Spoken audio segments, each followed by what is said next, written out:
Robert Downey junior ने Instagram पर एक फोटो अपलोड करी और इंटरनेट उसे देखकर पागल हो गया।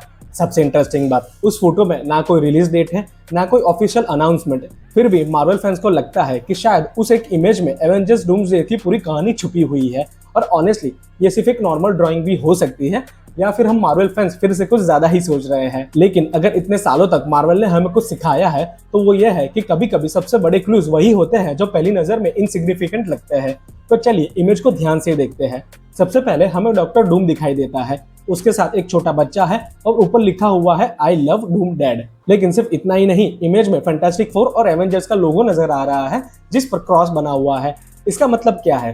क्या डूम ने फैंटास्टिक फोर को हरा दिया?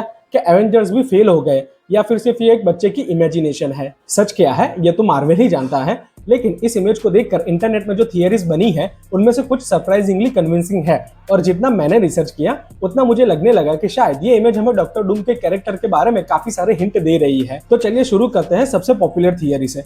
अगर आपने फैंटास्टिक फोर का पोस्ट क्रेडिट सीन देखा हो तो आपको याद होगा कि वहां पे फ्रैंकलिन रिचर्ड और डॉक्टर डूम को दिखाया गया था, और वही सीन शायद इस पूरी थियरी का फाउंडेशन है। कॉमिक में फ्रैंकलिन रिचर्ड्स कोई ऑर्डिनरी बच्चा नहीं है, वो मार्वल यूनिवर्स के सबसे पावरफुल बीइंग्स में से एक है। एक ऐसा कैरेक्टर जो रियलिटी को मैनिपुलेट कर सकता है, यूनिवर्सेस को क्रिएट कर सकता है और प्रैक्टिकली मल्टीवर्स को रीशेप कर सकता है। अब यही से ये थियरी और इंटरेस्टिंग हो जाती है। क्या पता डूम फ्रैंकलिन को किडनैप करे या उसे मैनिपुलेट करे, या फिर क्या पता डूम सच में उसके लिए एक मेंटर या फादर फिगर बन जाए। तब सडनली डूम डैड सिर्फ एक क्यूट लाइन नहीं लगती, वो डॉक्टर डूम और फ्रैंकलिन के रिलेशनशिप का हिंट देती है। और अगर मार्वल सीक्रेट वॉर्स की तरफ बढ़ रहा है तो फ्रैंकलिन का रोल ऑलमोस्ट गारंटीड है। लेकिन यही थियरी एक और बड़ी पॉसिबिलिटी खोल देती है, और वो है हमारी सेकंड थियरी। अगर फ्रैंकलिन रिचर्ड सच में स्टोरी का पार्ट है तो फिर अगला लॉजिकल स्टेप है गॉड एम्पीरियर डूम। कॉमिक रीडर्स ये नाम सुनते ही समझ गए होंगे कि कितनी बड़ी बात है। सीक्रेट वॉर्स कॉमिक्स में डूम एक नॉर्मल विलन नहीं रहता, वो प्रैक्टिकली गॉड बन जाता है, बैटल वर्ल्ड क्रिएट करता है, रियलिटी को अपनी मर्जी से रिशेप करता है और पूरी एग्जिस्टेंस पर कंट्रोल हासिल कर लेता है। लेकिन सवाल है वो इतनी पावर लाता कहां से है? यहीं पर फ्रैंकलिन रिचर्ड्स वाली थियरी फिट बैठ जाती है।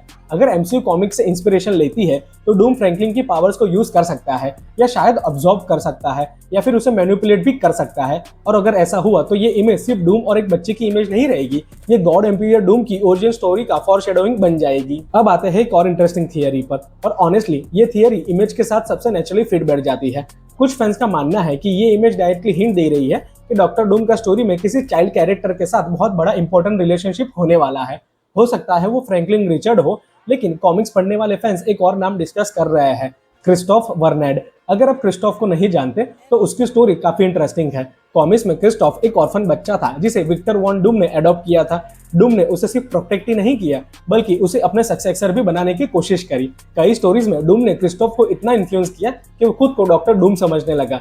यानी डूम के लिए क्रिस्टोफ सिर्फ एक एडॉप्टेड चाइल्ड नहीं था, बल्कि एक एयर था, एक लेगेसी, एक फ्यूचर डॉक्टर डूम। और इसी वजह से कुछ फैंस का मानना है कि एमसीयू भी इसी कंसेप्ट से इंस्पिरेशन ले सकता है। क्या पता डूम किसी पावरफुल चाइल्ड को अपना कंट्रोल में ले ले, क्या पता वो फ्रैंकलिन रिचर्ड हो, या फिर मार्वल क्रिस्टोफ को भी इंट्रोड्यूस कर सकता है। और अगर ऐसा हुआ तो डूम डैड का मतलब सडनली काफी लिटरल हो जाएगा, क्योंकि फिर ये इमेज सिर्फ सिंबोलिज्म नहीं रहेगी, ये डायरेक्टली डूम के पेरेंटल रोल को टीज कर सकती है। और मुझे पर्सनली इस थियरी की सबसे बड़ी इंटरेस्टिंग बात ये लगती है कि डॉक्टर डूम सिर्फ एक कॉन्करर या विलन नहीं, बल्कि एक कॉम्प्लेक्स कैरेक्टर बन जाता है।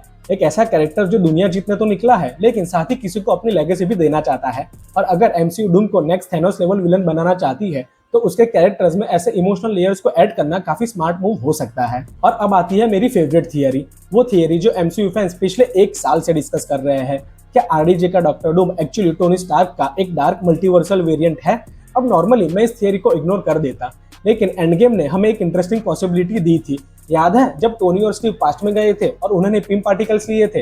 एंड गेम में स्मार्ट हल्क ने क्लियरली एक्सप्लेन किया था, अगर कोई चीज अपनी ओरिजिनल टाइमलाइन से रिमूव होती है तो एक अल्टरनेट ब्रांच रियलिटी क्रिएट हो जाती है। सबसे बड़ा एग्जांपल लोकी, जिसने टेज़रेक्ट उठाया और उसकी पूरी टाइमलाइन ही चेंज हो गई। तो कुछ फैंस का मानना है कि पिम पार्टिकल्स के डिसअपीयरेंस में भी एक अल्टरनेटिव टाइमलाइन क्रिएट की होगी, एक ऐसी टाइमलाइन जहां हावर्ड स्टार्क और हैंक पिम के बीच रिलेशनशिप और खराब हुए होंगे, एक ऐसी टाइमलाइन जहां हावर्ड ने डिफरेंट डिसीजन लिया, जहां टोनी स्टार्क कभी आयरन मैन बना ही नहीं, और जब genius level intelligence, massive resources और पर्सनल ट्रॉमा कंबाइन होते हैं तो रिजल्ट आयरन मैन भी हो सकता है और डॉक्टर डूम भी। और ऑनेस्टली आरडीजे की कास्टिंग भी इसी थियरी को फ्यूल कर देती है। मार्वल किसी भी एक्टर को डॉक्टर डूम में कास्ट कर सकता था, लेकिन उन्होंने एमसीयू के सबसे आइकॉनिक हीरो को चूज किया।